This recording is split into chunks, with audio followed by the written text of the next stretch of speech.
और वृत्ति हमारी ऐसी हो गई कि हम दूसरे को सुखी नहीं देख सकते, कि मैं अगर दान कर रही हूं तो केवल मेरा ही होना चाहिए, इसमें किसी दूसरे का नहीं होना चाहिए।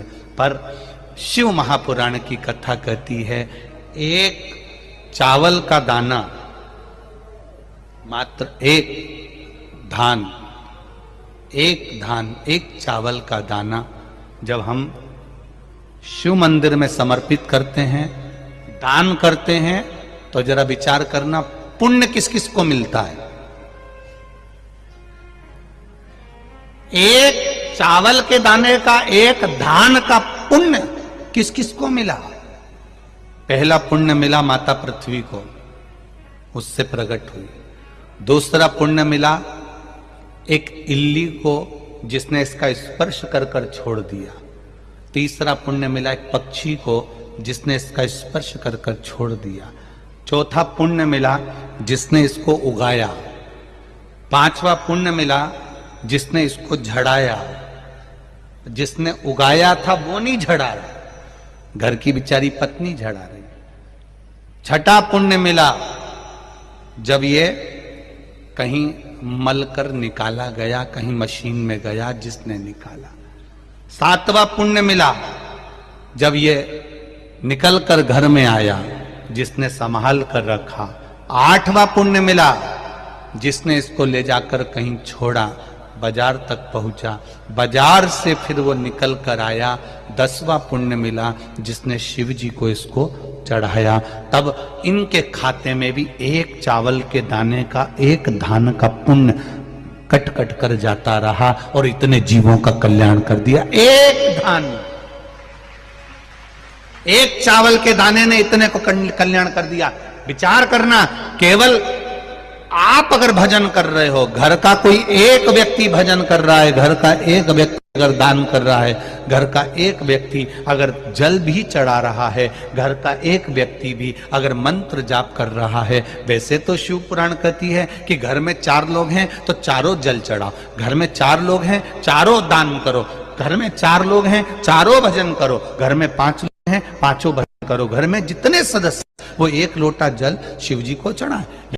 शिव पुराण कहती है। पर मान लो किसी कारण से बेटा नहीं गया, बहू नहीं गई, परिवार वाले नहीं गए, कुटुंब वाले नहीं गए, तो शिव महापुराण ने देवराज नाम के ब्राह्मण की कथा का वर्णन किया। देवराज के प्राण छूटे, उस समय पर देवराज के पास में पुण्य नहीं था, सत्कर्म नहीं था। तब देवराज को मालूम पड़ा कि भगवान शंकर के गण मुझे लेने के लिए आए। तो देवराज ने गणों से पूछ लिया, भोलेनाथ जी से पूछ लिया कि मैंने पाप किया, चोरी करी है, छल करा है, बेईमानी करी है, वेश्यावृत्ति मैंने करी है, उसके बाद भी भोलेनाथ जी मुझे लेने क्यों आए हैं। अब भगवान शंकर ने कहा, तेरी बूढ़ी माँ रोज प्रतिदिन शिव मंदिर में जाकर 1 लोटा जल चढ़ाती थी, उसका पुण्य तेरे साथ में आ गया, इसलिए तुझे कैलाश धाम मिल गया। 1 लोटा जल देवराज नाम के ब्राह्मण की माता ने चढ़ाया था, वो 1 लोटा जल काम आया है देवराज के। देवराज करा, मेरे जैसे पापी को आपने तार दिया। क्यों तार दिया? मैंने तो छल करा, बेईमानी करी, कपट करा, नारी को गलत दृष्टि से देखा, धन चुरा कर लाया, कितना कितना धन मैंने चुराया, कितना गलत काम करा, उसके बाद भी भोलेनाथ आपने मुझे तार दिया। शिव जी कहते हैं, देवराज तुझे तारने का कारण केवल एक है कि तेरी माता रोज शिव जी के मंदिर जाती है, ठंड लग रही है, गर्मी पड़ रही है, बारिश पड़ रही है, पांव कप कपा रहे हैं, तो भी बूढ़ी माँ, बुजुर्ग माँ शिव मंदिर तक जा रही। आप में भी हमने देखा है, छत्तीसगढ़ के हों, चाहे गुजरात के, महाराष्ट्र के, राजस्थान के, चाहे जहां के लोग हैं, जितने भी भक्त शिव महापुराण की कथा सुन रहे हैं, इनका भाव, इनका हृदय, एक बात जरूर हमने देखी है कि ये भी 1 लोटा जल लेकर जाते हैं, चाहे गर्मी पड़े, बारिश पड़े, ठंड पड़े, कुछ भी हो, शिव के द्वार जाना, शंकर की चौखट पर जाना। 1 लोटा जल का कितना महत्व है। दधीचि ऋषि की धर्म पत्नी का श्राप देवताओं को लगा, जरा ध्यान देना। कई लोग कहते हैं, गुरुजी ये 1 लोटा जल तुम कहां से लेकर आए हो? ये 1 लोटे जल की महत्वता कहां से लेकर आए हो? जो दुनिया के लोग शिव महापुराण पर उंगली उठाएं, शंकर जी की पूजन पाठ पर उंगली उठाएं, उनको ये कथा जरूर सुना देना कि एक लोटा जल कहां से आया। शिव मंदिर में जब आप कभी जाएं शंकर भगवान की, कभी ऐसा मौका लगे कि आपको लगे कि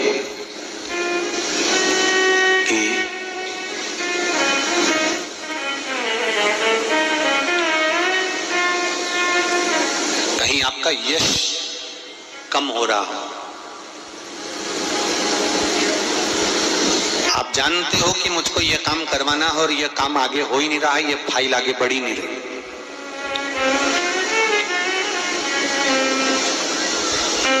आपको लगे ये फाइल आगे नहीं बढ़ रही, शिव जी पे जो जल चढ़ाओ, उस चढ़े हुए जल को जब आप थोड़ा सा लेकर आते हो, आपको बताया था ना कि खाली लोटा नहीं लाना चाहिए, खाली कलश शंकर जी के मंदिर से वापस नहीं लाना। शंकर भगवान को जल चढ़ाया, चढ़ाने के बाद थोड़ा सा जल हाथ में या कटोरी में या कलश में झेल लिया, भले 2 बूंद लाओ पर अपने घर पर लेकर आओ। उस 2 बूंद जल का भी स्पर्श कलश के अंदर हाथ की 3 उंगलियां लगाकर अगर त्रिशूल पर टच कर कर मात्र आपने उस कलश के अंदर लगा दिया और वो जल भी आपने अपने घर पर छोड़ दिया, छींट दिया या उसका आचमन मात्र हो गया, तो व्यक्ति का यश बढ़ना अपने आप प्रारंभ हो जाता है, उसकी यश की प्राप्ति उसको होने लगती है, उसको यश की वृद्धि होने लगती, उसको यश की प्राप्ति होने लगती। त्रिशूल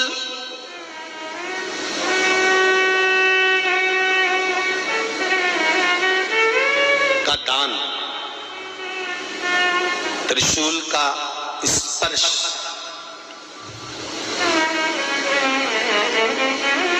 एक बहुत अच्छी बात कहना चाहेंगे, आपके स्मरण में रहना चाहिए, बहुत सुंदर स्मरण। कभी अगर मौका लगे, कभी अगर मौका लगे, और शंकर भगवान का बहुत सुंदर श्रृंगार हो गया, बहुत सुंदर श्रृंगार हो गया, और शिव जी पे माला भी बहुत अच्छी चढ़ी है, बेलपत्र भी अच्छी चढ़ी है, धतूरा भी अच्छा चढ़ा हुआ है, फूल भी अच्छे चढ़े हुए हैं, और आपने देख लिया शिव जी का बहुत अच्छा श्रृंगार हो गया, और तुम्हें कभी मौका लग जाए ऐसा